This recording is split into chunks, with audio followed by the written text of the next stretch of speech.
the best of the week on Relevant Radio. All right, here we go.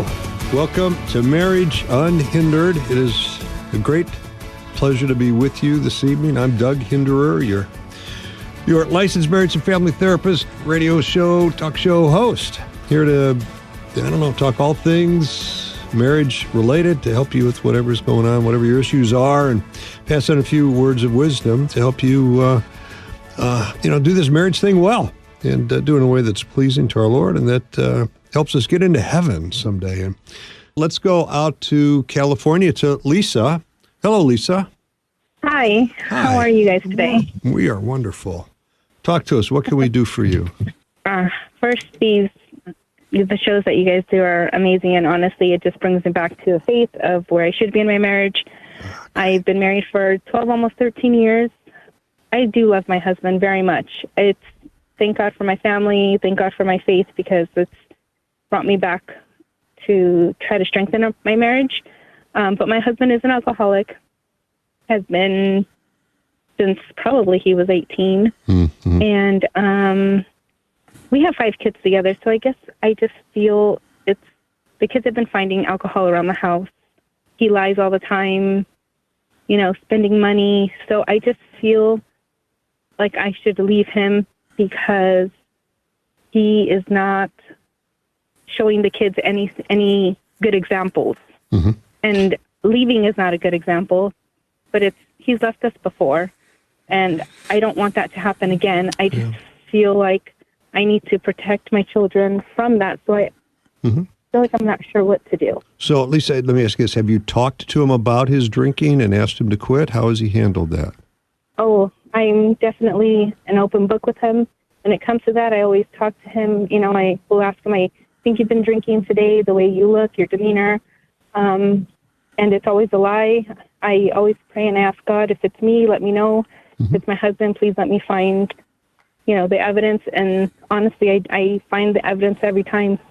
And I try not to go look for it because I used to look for it all the time. My mom would tell me just to pray and look for the guidance. And I find it every time. And so plan was, if you feel like you're struggling, you're having a hard day, you're having a difficult time, you're on your way to buy it, or even if you've already bought it, please just call me so we can get through it together. I truly believe in we are one.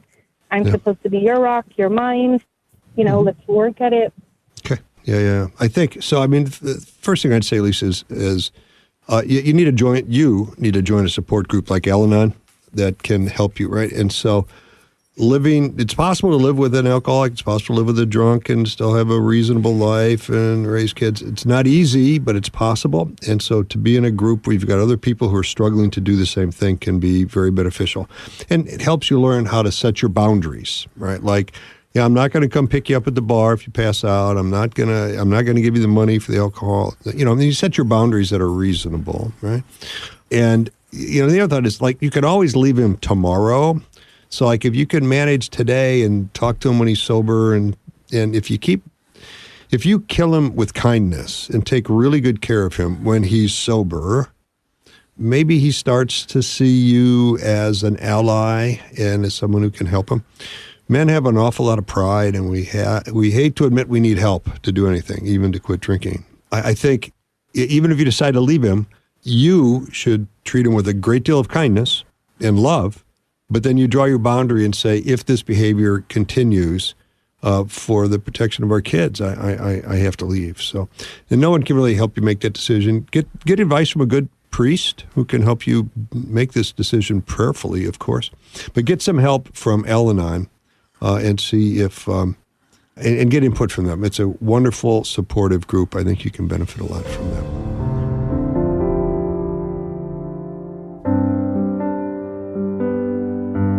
Let's take a caller. Let's go out to Lisa in California. Hello, Lisa.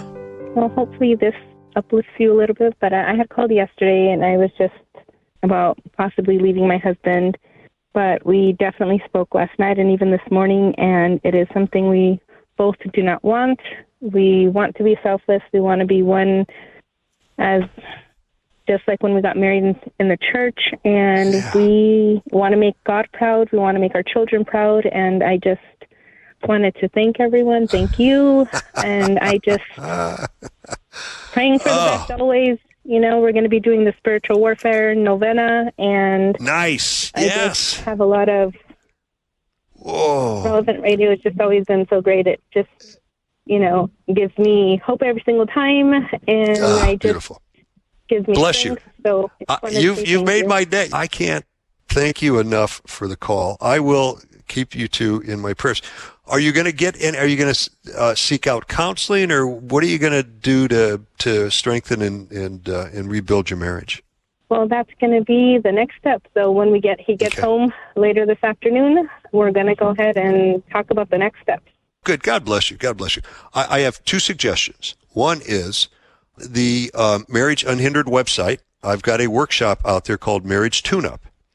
And it walks you through all the important conversations you need to have. It talks about how relationships get off track, what destroys relationships, what harms relationships, and how to build it back together again. So that, as a first step, that workshop might be very helpful for you. You might get a lot out of that.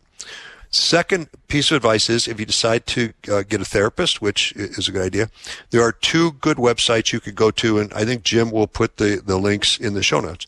But one is CatholicTherapists.com, with an S at the end, CatholicTherapists.com, and the other is CatholicPsychotherapy.com. And those two websites will bring you to Catholic therapists. Look for somebody who's a licensed marriage and family therapist. They'll have the letters LMFT behind their name, and find someone who can help you in that. And I particularly would encourage you to find someone who's been trained in the Gottman method and or emotionally focused therapy. So, well, Lisa, God bless you. Thanks for calling. I can't tell you what it means to me to get your feedback and your words of encouragement. Thank you guys All very right. much. This entire episode of Marriage Unhindered is on the updated Relevant Radio app. The Relevant Radio app is completely free and updated daily with fresh articles, podcasts, and prayers.